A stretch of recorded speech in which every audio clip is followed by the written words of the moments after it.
Hello bachcho, let's see the question. In crop movement program, haploids are important because they require one half of the nutrients, are helpful in the study of meiosis, grow better under adverse conditions या form perfect homozygous.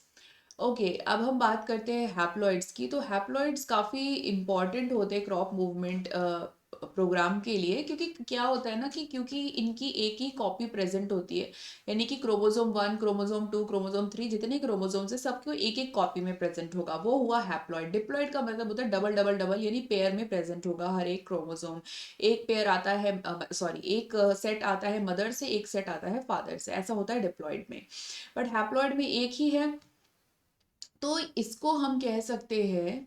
अब देखो, अगर मैं बात करूं diploid की ना, तो डिप्लॉइड में क्या केस हो सकता है? डिप्लॉइड में ऐसा हो सकता है कि हेट्रोजाइगस कंडीशन हो जाए, यानी दोनों के एलील डिफरेंट हो। लेकिन हैप्लॉइड में तो ऐसा हो ही नहीं सकता, क्योंकि एक ही क्रोमोसोम है। तो या तो अ, मान लीजिए कैपिटल टी होगा या तो स्मॉल टी होगा। मतलब अगर एलील्स की बात करें तो मतलब इसमें तो कोई चांस नहीं है ना कि मतलब हेट्रोजाइगस होगा। तो एक ही है ना इसमें। तो हम इसको कह सकते हैं परफेक्ट होमोजाइगस। खैर होमोजाइगस वो होता है जिसके दोनों एलील सेम हो, लेकिन यहाँ दो की तो बात ही नहीं आ रही क्योंकि है ही एक। ठीक है।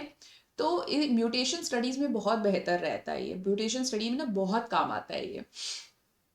तो ऑप्शन ए दिया require one half of the nutrients, तो ऐसा नहीं है न्यूट्रिएंट्स की खपत तो उतनी ही होगी, तो गलत है।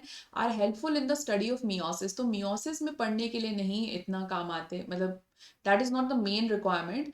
Grow better under adverse condition, नहीं ऐसा नहीं है। ऐसे कैसे? हमने कोई डिजीज रेजिस्टेंट थोड़ी डाला है इसके अंदर जीन। फॉर्म परफेक्ट होमोजाइगस, ये हम लोग थोड़ा सा कह सकते हैं। वैसे तो इनको हेमीजाइगस कहना चाहिए, क्योंकि एक ही एलील आ सकता है एक टाइम पर। लेकिन थोड़ा बहुत हमें ट्विच करना पड़ेगा इस क्वेश्चन के लिए। तो यहाँ पे ऑप्शन डी सबसे क्लोजेस्ट लग रहा है। So option D will be the right answer. Best of luck.